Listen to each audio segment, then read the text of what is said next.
Welcome back, I'm Captain Xavier, and I like all things modular, and as a result, I have created yet another absurd creation. At the Fort Warden War, there was a fellow who took the field armed only with a sword with a blowgun built into it, and I really liked that concept. And he actually got really good range and really good accuracy with it. Rate of fire wasn't, all that impressive, but it was neat, especially at Fort Warden, where there was so much melee combat because there was such close quarters in the tunnels and such. It actually worked out really well for him. And so I decided I finally wanted to make one. But I'm Captain Xavier, so I, of course, made my blowgun modular. My blowgun does in fact have a standard Nerf barrel mount. Now, I know what you're thinking. You're thinking, Captain Xavier, why on earth would a blowgun need a barrel mount? Well, that's simple. Now I have a halberd with a blowgun built into it. That's right, I can put my axe bayonet on it and give myself a 5-foot blowgun halberd, which is just magnificent and absurd.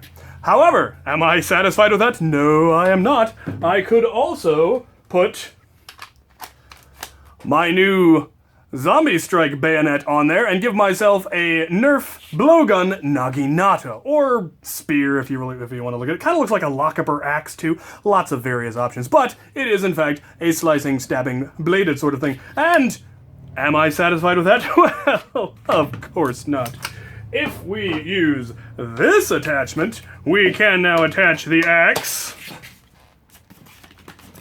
and the bayonet, giving me the ultimate in Nerf polearm blowgun technology. And that is because I am, in fact, a complete madman. And in case you're wondering, no, I'm not serious. This one would not be safe at all because there is a lot of hard plastic. But just the halberd is actually fairly well padded, and I may, in fact, give it a try at the upcoming war.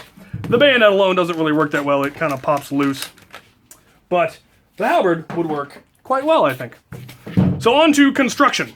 It does, in fact, have an end cap so that I can, stick it on the ground without it getting full of mud, which technically I could take off and throw to end my opponent rightly, but it's not padded, so there's only a couple of people I'd be willing to throw it at. John, I'm looking at you.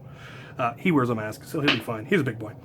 It is 1/2-inch PVC, good and thick, and then a wall outside of that of 3/4-inch CPVC to give it a little bit more rigidity, and then there's tape in between the two layers, making it still flexible enough to not hit super hard, but not so flexible as to get too much whip going, and it's definitely not going to break easily, and definitely not at the kinds of combat I'm likely to be doing at a Nerf war, because we don't go full force, we do minimum contact, because otherwise we're going to hurt each other, and we don't want to do that. So it is then, of course, covered in athletic tape and has a barrel mount put on the end.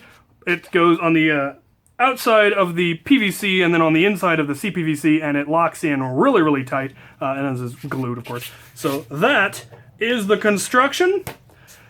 I'm looking forward to seeing how well it actually performs. I've never actually used a blowgun in combat. I know it works better with Whistler darts, and I have a whole bunch of those.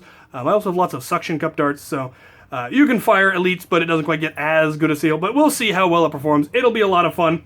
Maybe I'll get some tags with it, maybe I'll just get shot, but that's the joy of Nerf Wars. So, alright then, if you have any questions, comments, concerns, ideas, just want to call me the huge nerd that I am, you go right ahead in the comments below, and as always, thank you for watching.